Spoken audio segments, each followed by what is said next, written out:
காரை நிறுத்திவிட்டு முன்மதிய வெயிலில் கண்கூசை இறங்கி கோயிலை நோக்கி நடந்து சென்று கற்கள் எழுந்து கிடந்த செம்மண் சாலையில் நின்று கண்களின் மீது கை வைத்து கோபுரத்தை அண்ணாந்து பார்த்தான். சுதைச் சிற்பங்கள் தங்கள் காலடியில் நிழல் சிந்த ஒன்று மீது ஒன்று ஏறிச் சென்று கலசங்களை அடைந்த சரிவு பரப்பாக கோபுரம் கருகிய நிறத்தில் எழுந்து நின்றது. தேவகோட்டங்களில் பெருமாளின் பல்வேறு மூர்த்தங்கள் கைகள் பரப்பி விழித்து நிற்க அவற்றில் புறா பறவைகள் ஒண்டியமர்ந்திருந்தன. கிருஷ்ணன் சட்டையை இழுத்துவிட்டபடி கோபுரவாசலை நோக்கிச் சென்றான். மிகப் பழைய கோயில். திருப்பணிகள் நடந்தும் பல வருடங்களாகியிருக்கலாம். எல்லா கோபுரங்களையும் போல அதுவும் மண்ணுக்குள் புதைந்திருந்தது. கோபுரவாசலின் கால்பட்டு அம்மி போல தேய்ந்த கல்படிகள் சாலையை விட கீழே இருந்தன. கனத்த இரும்புச் சங்கிலிகளும் பித்தளை குமிழ்களும் வரிவரியாக விரிசலிட்ட மரச் செதுக்குச் சிற்பங்களும் கொண்ட உயரமான மரக்கதவுகள் இரும்பு கீழ்களில் சிக்கி கற்சட்டத்தில் தொற்றிக்கொண்டு சாய்ந்து நின்றன. புஷ்பயட்சி காவல்காத்த கல்நிலையில் நிறைய வெற்றிலைச் சுண்ணாம்பு தீட்டப்பட்டிருந்தது. ஒரே ஒரு பிச்சைக்கார கிழவர் உள்ளே உயரமான கர்த்திண்ணையில் பொக்கணத்துடன் அமர்ந்து எதையோ மென்று கொண்டிருந்தார். ஆர்வமே இல்லாத பழுத்த கண்களால் அவனை பார்த்தார். கோயில் திறந்துதான் கிடந்தது. அதை மூடவே முடியாது என்று கிருஷ்ணனுக்கு தோன்றியது. கருவறையையும் உள்மண்டத்தையும் மட்டும் மூடுவார்கள் போல. தென்பாண்டி நாட்டுக் கோயில்களில் சிற்பங்கள் எப்போதும் முகமண்டபத்திலும் வசந்த மண்டபத்திலும் தான் இருக்கும். அவை மூடப்பட்டிருக்க வாய்ப்பில்லை. கம்பிவேலி போடப்படாமல் இருக்க வேண்டும். இல்லை என்றுதான் சண்முகம் சொல்லியிருந்தான். செருப்பை கழட்டி போடும்போது திரும்ப வரும்போது அது இருக்குமா என்ற எண்ணம் மெல்லிதாக எழுந்தது. கிழவரிடம் சொல்லலாமா? வேண்டாம். கோயிலுக்குள் மனித நடமாட்டமே இருப்பதாக தெரியவில்லை. அவன் தன் நிழல் மௌனமாக கூட வர சரிந்தெழுந்த கற்பாளங்களாலான தரை மீது மெல்ல நடந்தான். சில நாட்களுக்கு முன்பு மழை பெய்திருக்க வேண்டும். கல்லிடுக்குகளில் புற்கள் பசுமையாக பீரிட்டிருந்தன. கற்பாதை ஓரங்களில் எழுந்த நெருஞ்சியும் பசுமையாகவே இருந்தது. கிருஷ்ணன் நிழல்கள் செறிந்து தூண்களின் காடாக விரிந்து கிடந்த கோயிலுக்குள் கண்ணோட்டி நோக்கினான். யாருமே இல்லை. அத்தனை காலியாக அது இருப்பது பிரமிப்பாகவும் கூடவே அது அப்படித்தான் இருக்க முடியும் என்பது போலவும் இருந்தது. அந்த அமைதியின் ஒரு பகுதி போல குர் குர் என்று புறா குறுகும் ஒலி கேட்டுக்கொண்டிருந்தது. பிரம்மாண்டமான கோயில். 7-8 ஏக்கர் பரப்பிருக்கும். 4 திசை கோபுரங்கள். யானை வரிசை போல கருங்கல்லாலான 4 ஆள் உயர சுற்றுமதில். உள்ளே மங்கிப்போன நாமங்களுடன் சிறுமதில்.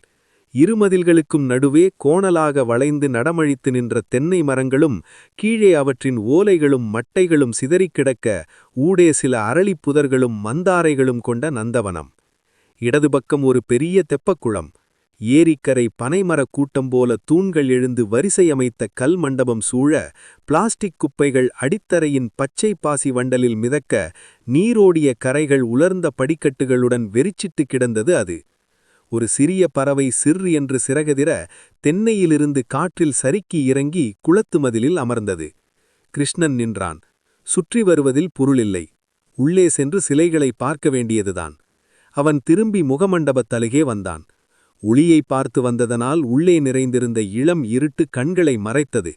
கண்கள் பழகியபோது நீருக்குள்ளிருந்து பெரிய மீன்கள் எழுந்து வருவது போல கரிய சிலைகள் இருட்டிலிருந்து எழுந்து தெரிந்தன. 2 ஆள் உயரமான பெரிய வழவழப்பான கற்சிலைகள். அவன் எந்த சிலையையும் பார்க்காமல் மொத்தமாக அந்த சிற்பவெளியை பார்த்தபடி ஒரு சில கணங்கள் பிரமித்து நின்றிருந்தான். யாரு என்ற பெண்குரல் கேட்டு திடுக்கிட்டு திரும்பினான். குதிரைக்காரன் சிலைக்கு அப்பாலிருந்து அந்த பெண் இறங்கி இடுப்பில் செருகிய முந்தானையை எடுத்து இழுத்து வெட்டுக்கொண்டு நெற்றியில் சரிந்த கூந்தலிழையை ஒரு கண நேர நளினமான அசைவால் சரி செய்தபடி கேட்டாள். கிருஷ்ணனுக்கு கண்டாமணியோசை போல மனம் அதிர்ந்தது. அச்சிலைகளில் ஒன்று இறங்கியது போல் இருந்தாள் அவள். அவளுடைய கண்ணங்கரிய நிறத்துக்கு இணையாக கிருஷ்ணன் கண்டதில்லை. தீட்டப்பட்ட கருங்கல்லில் மட்டுமே உருவாகும் உறுதியான பளிச்சான கருமை. அவனளவுக்கே உயரமும் திடமான தோள்களும் கொண்ட நிமிர்ந்த தலையுமா நின்றாள். இல்ல, இங்க சிலைகள். அவன் கண்கள் பரபரப்பு கொண்டு அவளை அள்ள முயன்றன. நல்ல சிற்பத்தை பார்க்கும்போது எப்போதுமே உருவாகும் பரபரப்பு அது. பின்னர் சொல்லிக் கொள்வான். இல்லை, பதற்றப்படாதே, மெதுவாகப் பார், அணுவணுவாகப் பார். பார்த்தவற்றை நினைவில் நிறுத்திய பின்னர் ஒரு புள்ளியிலிருந்து கண்களை விலக்கு. குறுக்காக சிந்தனைகளை ஓடவிடாதே. சிற்பத்துக்கு உன் மனதை அழித்துவிடு. ஆனால் அந்த முதல் பரபரப்பே சிற்பமளிக்கும் பேரனுபவம். அதன் பின் உள்ளது அந்த மொத்த அனுபவத்தை சிறிய துண்டுகளாக ஆக்கி விழுங்கும் முயற்சி மட்டுமே. பாவனால் அவளை பார்க்கவே முடியவில்லை. கண்ணிலிருந்து அவள் வழுக்கி வழுக்கி விழுவது போல, அல்லது கண்ணை நிறைந்து பெரும்பகுதி மிச்சமிருப்பது போலவோ. எத்தனை பேரழகி! அவளுடைய மூதாதையர் இந்த கோயிலில் இருந்திருப்பார்கள். இச்சிலைகளை அவர்களை பார்த்தே வடித்திருப்பான் சிற்பி. அப்பழுக்கற்ற வடிவக் கச்சிதம் கொண்ட மகத்தான உடல், துதிக்கை என உருண்டு கனத்த தொடைகள், இரு மடிப்பு வளைவுகள் கொண்ட ஒடுங்கிய வயிறு, இறுக்கமான உருண்ட சிற்றிடையில் வியர்வையின் மெல்லிய ஈரம், அவன் கண்களை நிறைத்து, அவன் பிரக்ஞையை நிறைத்து, அவனை முழுமையாக்கிய மார்புகள், இரு இளநீர் காய்களைப் போல நெருக்கமாக உருண்டு ஒன்றையொன்று மெல்ல முட்டி ஒரு மென்மையான குழியை உருவாக்கியபடி, மெல்ல அதிர்ந்த ஈரமான குழி. எத்தனை அற்புதமான முலைகள்! மூங்கில் போன்ற கைகளால் இரு பக்கமும் எல்லையிடப்பட்டு பாலை நில மணல்வரிகள் போலத் தெரிந்த விலாவெலும்புகளுக்கு மேலே மெல்லத் தொற்றி அமர்ந்தவை போல, மென்மையையும் ஈரத்தையும் கொடு செய்யப்பட்ட உருண்ட 3 வரி ஓடிய நீள்கழுத்து. சிற்பங்களைக் காண ஆரம்பித்த இந்த 20 ஆண்டுகளில் அவன் அவை கலைஞனின் இலட்சிய கற்பனைகள். அத்தகைய பெண்கள் ஒருபோதும் பூமியில் இருக்க முடியாதென்றே எண்ணியிருந்தான். ஆனால் அவன் கண்முன் ஒரு பரிபூரண இலக்கணம் கொண்ட சிற்பம் உயிருடன் நின்று கொண்டிருந்தது. நீள்வட்ட முகத்தில் மையமாக கூர்மை பெற்ற சிறு நாசி, அதன் கீழே வாடிய மலரிதழ் போல சிறிய கருஞ்சிவப்பு குமிழுதடுகள், மேலுதட்டின் மென்மையான ஒடுங்களுக்கு கீழே கீழுதட்டின் சிறிய பிதுங்கள், ஒளி பிரதிபலித்த கண்ண வளைவு. என்ன கருமை! சில பண்டாரங்களின் பழமையான திருவோடுகளுக்கு மட்டுமே அந்த பளபளக்கும் கருமையை கண்டிருக்கிறான். சிறந்த ஓவியன் அனாயசமாக இழுத்த கோடு போல மூக்கும் புருவமும் இணைந்த வளைவு, பளபளக்கும் தகடாக நெற்றி, அலையலையாக இறங்கி பனங்குலை போல தோன்ற கனத்த குழல் தொகுதி. என்ன பிழை, என்ன குறை? இல்லை, ஏதுமில்லை. முழுமை, பிசிரற்ற முழுமை. அவள், இன்னமே சாயங்காலம் 5 மணிக்கு தான் கோயிலை திறப்பாங்கய்யா என்றாள். அந்த திண்ணையில் அவள் அரும்புகளை பெரிய வாழை இலையில் குவித்து கட்டிக்கொண்டிருந்தாள். விரல்கள், உள்ளங்கைக்கு வாழைப்பூவின் உட்பக்க நிறம், மணிப்புறாவின் அழகு நிறத்தில் நகங்கள், முழங்கையில் கரிய சருமத்தில் ஒரு நரம்போ எலும்போ முண்டோ தெரியவில்லை.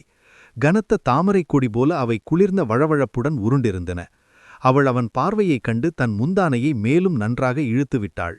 அவளுடைய மார்புகள் மெல்ல அசைந்தபோது அவன் அகத்தில் கட்டிடங்களும் கோட்டைகளும் அதிர நிலம் நடுங்கும் அனுபவம் ஏற்பட்டது. அவை சாதாரணமாக பெண்முலைகள் அசைவது போல மென்மையாக ததும்பவில்லை. இரு செப்புகள் அசைவது போல் இறுக்கமாக அசைந்தன. அவள் அவன் பார்வையால் பெரிதாக பாதிக்கப்படவில்லை. பொது இடத்திலேயே புழங்குபவளாக இருக்க வேண்டும்.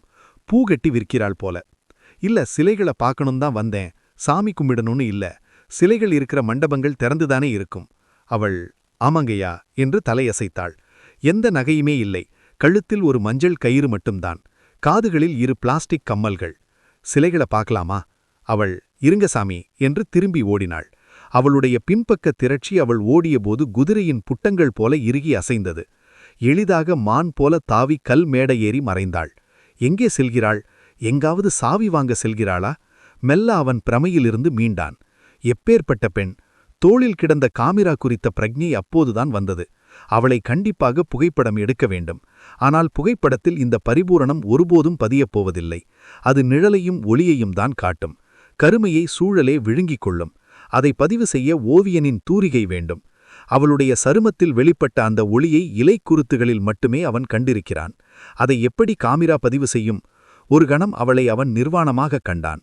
அவனுடைய பிரக்ஞை ஸ்தம்பித்துவிட்டது. முழுமை என்ற தனிச்சொல்லாக அகம் அப்படியே நின்றுவிட்டிருந்தது. பின்னர் படபடப்புடன் மெல்ல திண்ணையில் சாய்ந்து அமர்ந்து விட்டான். அவளுடைய முழுமையான உடல் மேல் பட்டுத் துணி போல பரவி பரவி வழிந்தாலும் கூட அவளுடைய மார்புகளில் ஒரு கணம் கூட தன் பிரக்ஞையின் மையம் விலகவில்லை என உணர்ந்தான். சிற்பங்களில் எப்போதுமே செப்பு கவிழ்த்தது போல பெரிதாக திரட்சியாக செதுக்குவார்கள். இணை குவைகளாக ஒன்று பிரிதொரு போல இருக்கும். மனித பெண்களின் முலைகள் ஒருபோதும் அப்படி இருப்பதில்லை. அவை மேலிருந்து சற்றே வழிந்து 2 பெரிய நீர்த்துளிகள் ததும்பி நிற்பது போலத்தான் இருக்கும். பெரும்பாலும் வலது முலை பெரிதாக சற்றே கீழ் இறங்கியிருக்கும். ஆனால் எளிய நீல ஜாக்கெட்டுக்குள் அவளுடைய முலைகள் சிற்பக்கல் முலைகள் போலவே இருந்தன. பேச்சொலி கேட்டது. அவள் எவரையோ கூட்டி வருகிறாள் என்று எண்ணியதுமே அவனுக்கு புரிந்துவிட்டது. கைட் என்று யாரையோ கொண்டு வருகிறாள். எரிச்சலுடன் இது ஏன் தனக்கு தோன்றாமல் போயிற்று என எண்ணினான். இனி அவள் மீது பெய்து கொண்டிருக்கும் அவனுடைய உள்ளம் சிதறிக்கொண்டேதான் இருக்கும். ஒரு ஆண் கூடவே இருப்பதென்பது முற்றிலும் வேறு விஷயம். கசபுடன் எழுந்தான். ஒரு கரிய இளைஞனுடன் அவள் புஜங்களைப் பற்றி சிரித்துப் பேசிக்கொண்டு கூடவே வந்தாள். அவர்களின் உறவு அப்போதே தெரிந்துவிட்டது. அவள் கழுத்தின் தாளியை அவன் நினைவு கூர்ந்தான். அந்த இளைஞன் சிற்பங்கள் செறிந்த தூண்கள் வழியாக வந்தபடியே, "கும்பிடுறேன் சாமி" என்றான்.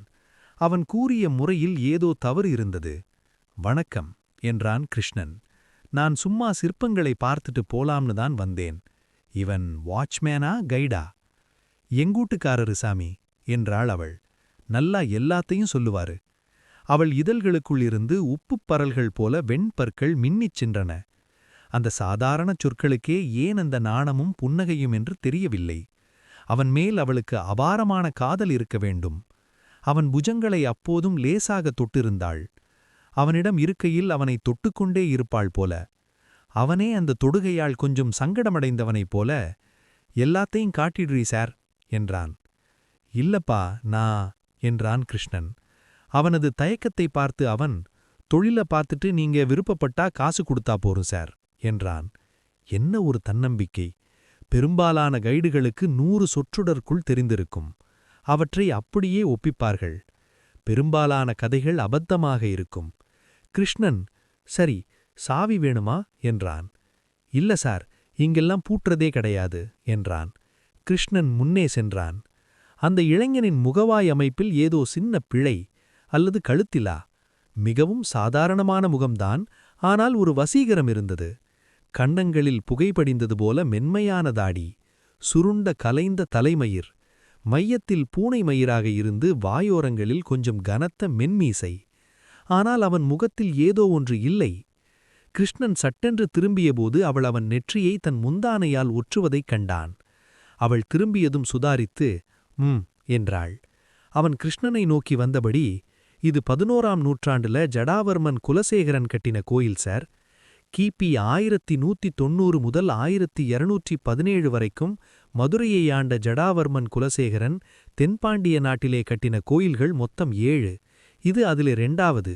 அதுக்குப் பின்னாடி திருமலை நாயக்கரோட தம்பி ரங்கப்ப நாயக்கன் இதுக்கு ராயகோபுரம் எழுப்பி மகாமண்டபம் கட்டி சுத்துமதிலும் கட்டினார்." கிருஷ்ணன் அவர்கள் புது தம்பதிகளாயிருக்குமென எண்ணிக்கொண்டான். இளைஞன் கிருஷ்ணன் அருகே வந்த கொண்டு, "எம் பேரு ராஜு சார். நமக்கு இந்த கோயில்தான் எல்லாமே. நமக்கு தெரியாம இங்க ஒண்ணுமில்ல." கிருஷ்ணன் அதிர்ந்து அனிச்சையாக பக்கத்துச் சிலையின் கால்களைப் பற்றிக் கொண்டான். அந்த இளைஞனுக்கு கண் தெரியாது என அப்போதுதான் தெரிந்தது. அவனுடைய இமைகளுக்குள் 2 சிறிய சோழிகள் போல கலங்கிய விழ்விழிகள் அலைந்தன. ஆனால் மிக இயல்பாக நடந்தபடி, "இங்க உள்ள சிற்பங்களெல்லாம் நாயக்கர்பாணி சிற்பங்களோட சரியான உதாரணம்னு படிச்சவங்க சொல்றாங்க. ஹிந்து பத்திரிகையில கூட நல்ல போட்டோலாம் வந்திருக்கு சார்." "உனக்கு கண் தெரியாதா?" என்றான் கிருஷ்ணன். அவன் சிரித்தபடி, "இப்பதானே கண்டுபிடிச்சிங்க?" "தெரியாது சார்." கிருஷ்ணன் அவன் முகத்தை பார்ப்பதை தவிர்த்தான். பார்வையிலாது ஏதோ விசித்திர வண்டு போல துள்ளிய விழ்விழி தொந்தரவு செய்தது. கையில் சாமரமுடன் நின்ற பெண் சிலையை பார்த்தபடி, "பிறவியிலேயே தெரியாதா?" என்றான். "பாக்கிறதுனாலே என்னான்னு தெரியாது சார்." கிருஷ்ணனுக்கு சொற்கள் நழுவி நழுவிச் சென்றன.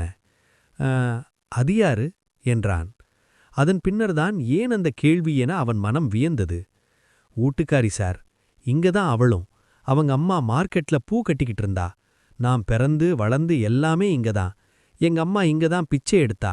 அவங்க அம்மா போயிட்டாங்க, அதான் கட்டிக்கிட்டேன்." அவன் கண்களை இழந்தவர்களுடைய அந்த கோணலுடன் மோவாயை தூக்கி மெல்லிய வெக்கத்துடன் சிரித்தான். "அதாச்சு சார் 4 வருஷம். ஒரு பொம்பளை புள்ள இருக்கு, 2 வயசுல." கிருஷ்ணன் திரும்பி அவளை பார்த்தான். அவள் மறுபடியும் பூ கட்ட ஆரம்பித்திருந்தாள். தொங்கவிடப்பட்ட ஒரு கால் மட்டும் தெரிந்தது. "மல்லின்னு பேரு சார். நல்ல பொண்ணு." கிருஷ்ணன், "குழந்தை எங்க?" என்றான். "வீட்ல அம்மா கூட இருக்கு சார். அம்மா இப்போ பிச்சைக்கு போறதில்ல. நமக்கேதோ சுமாரா வருது சார். போரும், வாங்க." கிருஷ்ணன் அவனை பார்த்தபடி மெல்ல பின்னால் சென்றான். "சார், இத பாத்தீங்கன்னா தெரியும். குறவன் சிலை. தென்பாண்டிய நாட்டுல நாயக்கர்கள் திருப்பணி செஞ்ச எல்லா கோயில்களிலும் குறவன் குரத்தி சிலை இருக்கும். குறவன் ஒரு ராஜகுமாரிய தூக்கிட்டு போற மாதிரி இருக்கும். குரத்தி ராஜகுமாரனை தூக்கிட்டு போவா. இதை எதுக்கு வச்சாங்கன்னு நிறைய ஆராய்ச்சிகள் இருக்கு சார். சும்மா அழகுக்காக வைக்கல. அப்படின்னா எல்லா கோயில்லையும் வச்சிருக்க மாட்டாங்க. குறவனை பாத்தீங்கன்னா அவன் சாதாரண மலைக்குறவன் மாதிரி இல்ல பாத்தீங்களா? அவன் இடுப்புல கட்டியிருக்கிற சல்லடம்ங்கிற ஆபரண கச்சையை பாருங்க. எவ்வளவு வேலைப்பாடு! சின்ன மணிகளை கோர்த்து கட்டியிருக்கிற மாதிரி இருக்கு. அந்த மணிகளை கோர்த்திருக்கிற கைத்த பாருங்க சார். 3 பிரி கயிற முறுக்குனது மாதிரி இருக்குல்ல. அதான் சார் நாயக்கர் காலத்து சிற்பக்கலை. கிருஷ்ணன் அத்தனை நுட்பமாக சிலைகளை பார்த்ததில்லை. அவன் விரல்களால் தடவி பார்த்தான். சார், இதுக்கே மலைச்சிராதீங்க. இடுப்புல தொங்க விட்டிருக்கான் பாருங்க உடுக்கு. அதுல இழுத்து கட்டியிருக்கிற கைத்துல கூட 3 பிரி முறுக்கு இருக்கு பாருங்க. குறவனோட கையில இருக்கிற குத்துவாழை பாருங்க சார். எவ்வளவு வேலைப்பாடு! அதோட பிடியில வைரங்கள் பதிச்சிருக்கிற மாதிரி செதுக்கியிருக்காங்க சார். அவனோட இடுப்புல கச்சமா கட்டியிருக்கிற வேட்டியோட நெளிவ பார்த்தா அந்த துணி அவ்வளவு உசத்தின்னு தெரியுதுல்ல சார். கழுத்துல அர்த்தசந்திர ஹாரம் போட்டிருக்கான் சார். அதுல பதக்கங்கள் வரிசையா தொங்குது. ஆமா சார், அவன் குறவன் இல்லை, குறவ ராஜா. அவன் தலைப்பாகைய பாருங்க, என்ன ஒரு கம்பீரமா கட்டியிருக்கான்னு. கிருஷ்ணன் குறவனையே பார்த்து கொண்டு நின்றான். சில கணங்கள் கூர்ந்து நோக்கினால் அப்படியே உயிருடன் வந்து நிற்கும் சிற்பம் அது. இதுல என்ன விசேஷம்னாக்க சார், தெய்வ ரூபங்களை செதுக்கிறப்போ பொதுவா எலும்புகள் தெரியிற மாதிரி செதுக்க மாட்டாங்க. ஆனா இந்த சிலையில விலாவெலும்புகள் எவ்வளவு வரிவரியா தெரியுது பாத்தீங்களா? குறவன் ரொம்ப மெலிந்து ஆனா உறுதியான உடம்போட இருக்கா சார். அந்த காலத்துல குறவராஜாக்களுக்கு பாண்டிய குலத்துல களவு மணம் பண்றதுக்கு என்னமோ ஒரு உரிமை இருந்திருக்கு சார். குறவனோட தோள்ல சிறிய உருவமாக இளவரசி வெயிலுக்கு தன் முந்தானையை விரித்து பிடித்து அமர்ந்திருந்தாள். குறவனோட கண்கள் விரிந்து எருமை விழிகள் போல விழித்தன. குறவனோட பார்வையை பாத்தீங்களா சார்? உருட்டி மிரட்டுற மாதிரி பாக்குறான். இதுக்கு சாஸ்திரத்துல மகிஷ நயனம்னு பேரு. ஆனா அவன் நின்னுட்டு இருக்கிறத பாத்தீங்களா? ஒரு கால முன்னாடி வச்சு மத்த கால பின்னுக்கு வச்சு மெல்ல குனிந்து பதுங்குற மாதிரி நிக்கிறான். இதுக்கு வியாகிரபாவம்னு பேரு சார். அதாவது புலிப்பதுங்கள்னு அர்த்தம். இதெல்லாம் யாரு சொல்லி தந்தாங்க என்றான் கிருஷ்ணன். ராஜு, இங்க முன்னாடி ஐயங்கார் சாமி ஒருத்தர் வருவாரு. நாரணசாமி ஆச்சாரியார்னு சொல்லுவாங்க. பெரிய படிப்பு படிச்சவரு. டே, இந்தான்னு தினமும் ஏதாவது திங்க கொடுப்பாரு. அவரு சொல்லி கேட்டதுதான் சார். பாவம், பெரிய மனுஷன். போன வருஷம் தவறி போயிட்டாரு. இந்த பக்கம் நிக்கிறவ குரத்தி. 11 அடி 8 இன்ச்சு உசரவு சார்.